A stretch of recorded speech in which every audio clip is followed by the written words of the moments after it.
Après un mercato non réussi, après un début de saison à deux visages, malgré la montée en puissance de Vitinha et Ruiz, le PSG est-il vraiment convaincant? Incapable de gagner face au Benfica, incapable de tenir son rouleau compresseur sur la durée, le bilan est clair. Paris est debout, mais est-ce que Paris est réellement solide? Est-ce que Paris peut aller loin en Ligue des Champions? Mais vous connaissez le Paris Saint-Germain. Un nouveau projet, une nouvelle équipe, un tout nouvel état d'esprit. Beaucoup de choses vont se jouer dès maintenant. Pendant que nos joueurs disputeront la fameuse Coupe du Monde, le PSG de son côté va attaquer le mercato.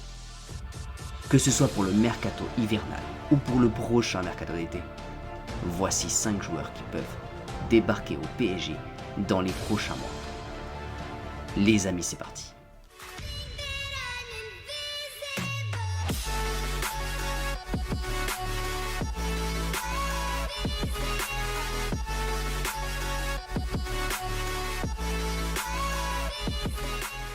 Les amis, déjà bonjour à tous et j'espère que vous allez bien.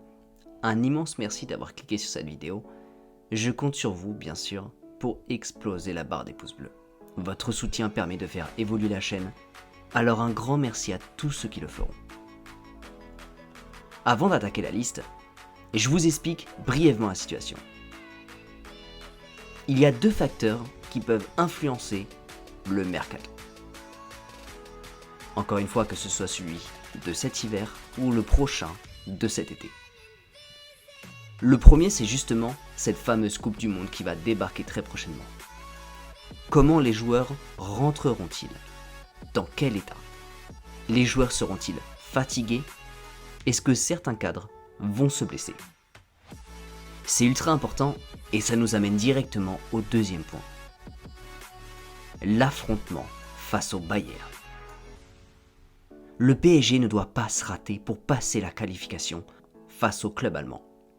Et Paris doit atteindre la suite de la compétition. Bref, maintenant que vous êtes prêts, passons directement au premier joueur.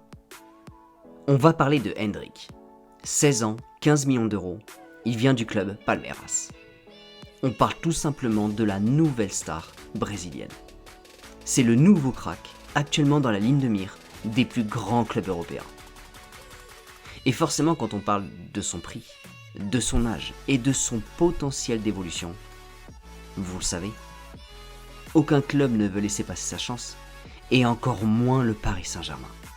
Malgré une valeur estimée à 15 millions d'euros, son club actuel ne veut pas le laisser partir pour moins de 60 millions d'euros. Paris est complètement prévenu, Paris sait qu'il y a beaucoup de concurrence, mais vous inquiétez pas que Paris a les yeux grands ouverts sur ce futur génie. Passons maintenant au deuxième joueur. Et celui-ci est beaucoup plus complexe. On va parler de Skriniar. 27 ans, une valeur marchande estimée à 65 millions d'euros, un contrat qui tourne jusqu'en juin 2023. Oui, on parle bien de l'objectif ultime du Paris Saint-Germain pour renforcer la défense.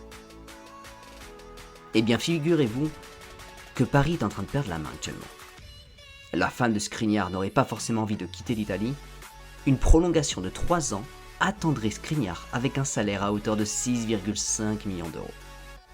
L'Inter a complètement repris confiance dans le dossier Skriniar. Bon, ça va être chaud, mais pensez-vous vraiment que Paris va lâcher l'affaire? Personnellement, j'ai du mal à voir Paris se retourner vers d'autres défenseurs, sachant qu'ils ont tellement misé sur ce joueur durant le mercato d'été. Sur ce coup-là, Paris va devoir être très convaincant. Alors bien sûr, en cas d'échec, Campos a 2 autres cibles en Ligue 1, notamment du côté de Monaco et de Lens. Le numéro 3 va être un cas également assez complexe, mais ne jamais sous-estimer le Paris Saint-Germain. On va parler de Richarlison. 25 ans, 50 millions d'euros de valeur estimable, un contrat qui tourne jusqu'en 2027. Alors je sais ce que vous allez me dire. Il vient de débarquer à Tottenham, il fait un très bon début de saison avec son club. De plus, ça reste très compliqué de négocier avec le club anglais. Je sais. Mais si vous voulez dire ce genre de choses, allez plutôt le dire à Neymar. Oui, vous l'avez compris. Neymar aurait totalement conseillé Richarlison à Campos en cas de départ de Kylian Mbappé.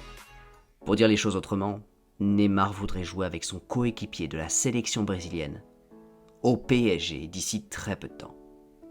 On va se rapprocher un peu plus des cas qui justement brûlent de plus en plus. On va tout de suite parler de Joao Félix.